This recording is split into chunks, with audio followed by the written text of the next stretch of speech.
Welcome back to Objectively Biased, with me, your host, the Objective One, and today's last edition of Fantasy Football Facts. Today we're going over the wide receiver and tight end position, and again, it's based on a PPR. So get ready, and here we go. Alright, now before I unveil the top 10, I'd like to give my honorable mentions. Guys like Brandon Cooks, Jarvis Landry, Greg Olsen, guys who I think are going to be definite top 20 players, possibly top 10. I would not be shocked if they cracked it based on the teams they're on and based on their previous 2 seasons' performance where they're just putting up consistent numbers week in and week out. So those are my honorable mentions. Now let's unveil the top 10. Number 10, Jordy Nelson.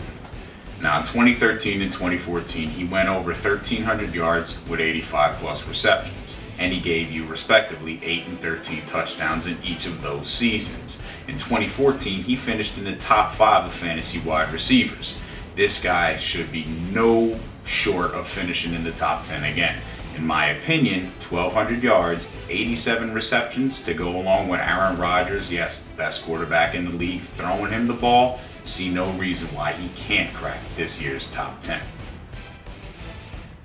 Number 9, Brandon Marshall.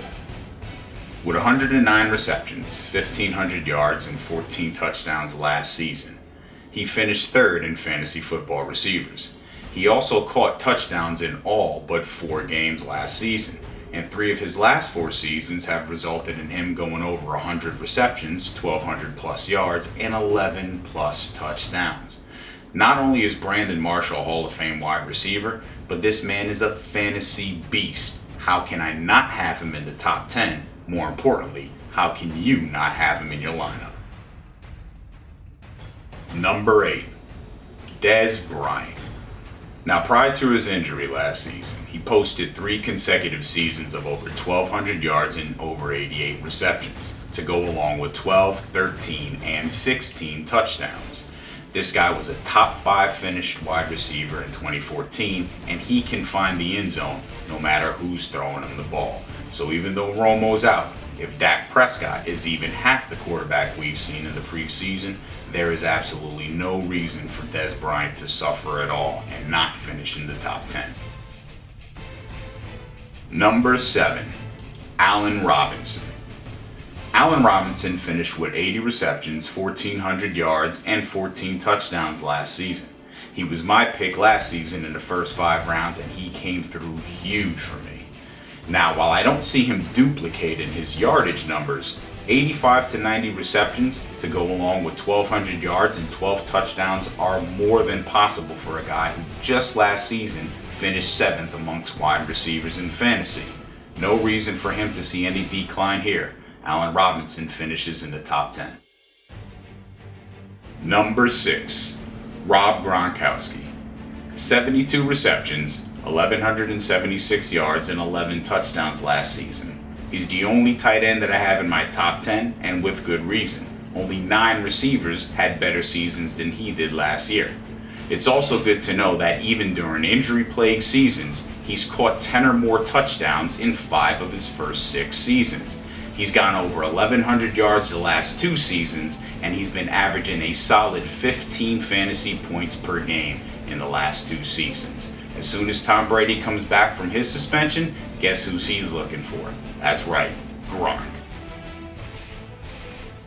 Number 5, A.J. Green. 86 receptions, almost 1,300 yards, and 10 touchdowns last season.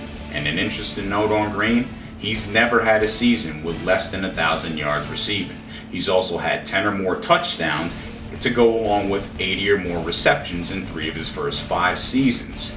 This guy is the 2nd most consistent wide receiver 1 option in fantasy, and there's no reason for him to not crack the top 5 this year. Number 4, DeAndre Hopkins.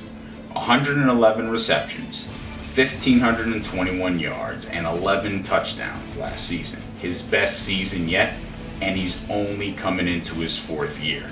This is a receiver coming into his prime, and for the first time, he's got an improvement at the quarterback position. He finished top 5 last year with garbage quarterback play. Imagine what he can do with consistent quarterback play this season. Number 3, Julio Jones. 136 receptions, tied only with Antonio Brown. Over 1,800 yards receiving with 8 touchdowns. The only reason he's not higher in my book, he's injury prone. Yes, he stayed consistent last season, but can he sustain it this season as well? The offense still looks soft, and I'm not confident in Matt Ryan. That being said, there's no reason that Julio Jones should not be a first-round pick and a number 1 wide on your team. Number 2, Odell Beckham Jr. 96 receptions, 1,450 yards, and 13 touchdowns. He's in the league 2 years and he's already got 25 touchdowns.